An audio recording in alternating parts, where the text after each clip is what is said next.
पिछली वीडियो में हमने बात की थी रेट ऑफ रिएक्शन के बारे में। इस वीडियो में हम करेंगे उस टॉपिक से रिलेटेड न्यूमेरिकल।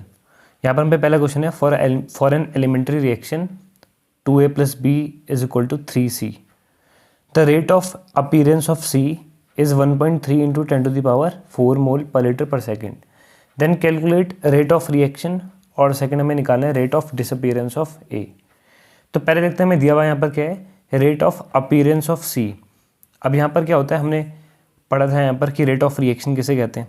तो एक और चीज़ यहाँ पर जो भी रिएक्टेंट्स होते हैं ना, उनकी कंसंट्रेशन में जो चेंज आता है उसे हम रेट ऑफ डिसअपीयरेंस कहते हैं, क्योंकि वो डिसअपीयर हो रहे हैं, उनकी कॉन्सेंट्रेशन कम हो रही है। और जो प्रोडक्ट की कंसंट्रेशन में चेंज आता है, मतलब इसकी कंसंट्रेशन में क्या चेंज आता है, इसकी कॉन्सेंट्रेशन बढ़ती है, तो इसकी कंसंट्रेशन में आने वाले चेंज को हम रेट ऑफ अपीयरेंस कहते हैं। इसकी कंसंट्रेशन में आने वाले चेंज को रेट ऑफ डिसअपीयरेंस कहते हैं, और प्रोडक्ट की कंसंट्रेशन में आने वाले चेंज को रेट ऑफ अपीयरेंस कहते हैं।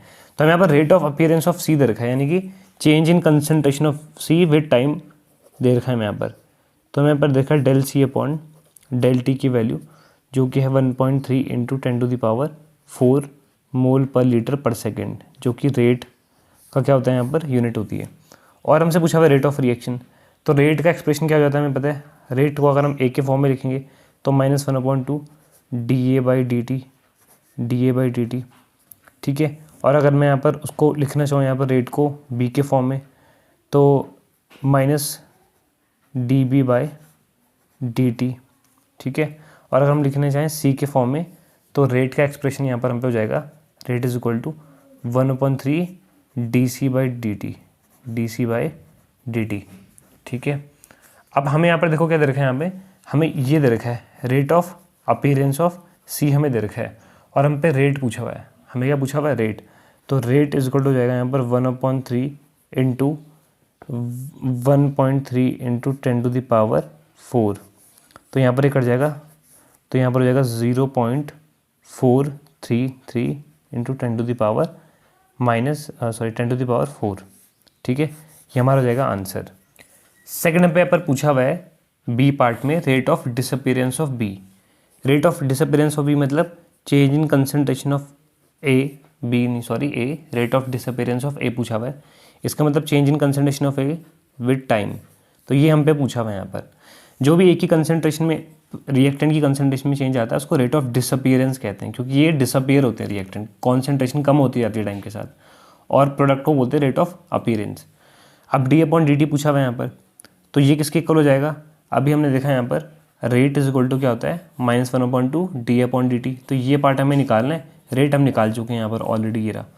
तो यहाँ पर हो जाएगा इस रिलेशन से यहाँ पर d/dt इज इक्वल टू, ये 2 इधर चला जाएगा, तो यहाँ पर हो जाएगा 2 × r, है ना, 2 × 0.433 × 10⁴।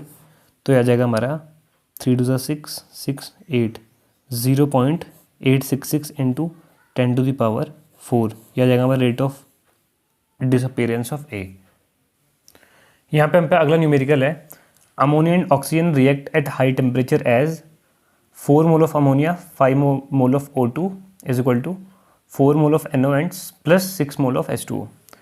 तो इस रिएक्शन के लिए हमें यहाँ पर rate of formation of NO का जो रेट ऑफ फॉर्मेशन है वो दे रखा है हमें यहाँ पर 3.6 × 10⁻³ rate of formation of ammonia मतलब change in concentration of NO/dt।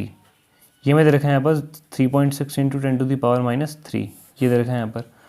और हमें यहाँ पर क्या पूछा हुआ है, रेट ऑफ रिएक्शन।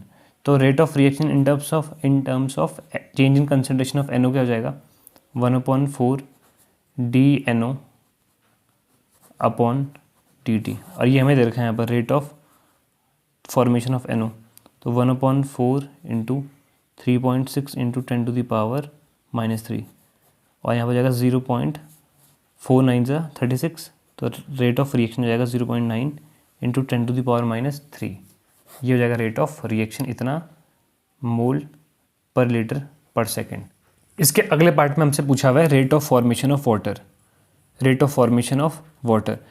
अब हम इसके पार्ट ए में रेट ऑफ रिएक्शन निकाल चुके हैं, जो कि हमारा यहाँ पर आया था 0.9 × 10⁻³ मोल पर लीटर पर सेकेंड, पर लीटर पर सेकेंड, ये रेट ऑफ रिएक्शन आ चुका है।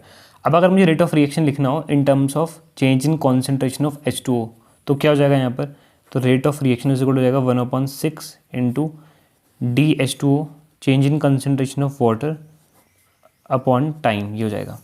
अब मुझे यहाँ पर निकालना है ये वाला term, rate of formation of water, यानी कि change in concentration of water, और R मुझे पता है यहाँ पर, तो यहाँ पर हो जाएगा 0.9 into 10⁻³ is equal to 1/6 into change in concentration of H2O upon time. तो ये 6 तरह चला जाएगा, तो change in concentration of water upon time यहाँ पर आ जाएगा हमारे यहाँ पर 9×6 = 54, 5.4 इंटू 10⁻³ मोल पर लीटर पर सेकेंड, ये आ जाएगा हमारा आंसर। ये न्यूमेरिकल आपके लिए होमवर्क में है, जहाँ पर एक रिएक्शन दे रखी है हमें, और हमें यहाँ पर रिएक्शन का रेट दे रखा है, रेट ऑफ रिएक्शन, और हमसे पूछा हुआ है rate of disappearance of H2O और rate of appearance of ammonia, यानी कि जो हाइड्रोजन है वो किस रेट से डिसअपीयर हो रहा है, किस रेट से कंज्यूम हो रहा है, और अमोनिया किस रेट से यहाँ पर हमारा फॉर्म हो रहा है, किस रेट से अपीयर हो रहा है। और यहाँ पर 2 क्वेश्चन है और उसके पॉसिबल आंसर दे रखे हैं, आपको बताना है इसका पहले वाले का A राइट है या B, वैसे सेकंड वाले का A करेक्ट है या फिर B, आपको कमेंट में बताना है।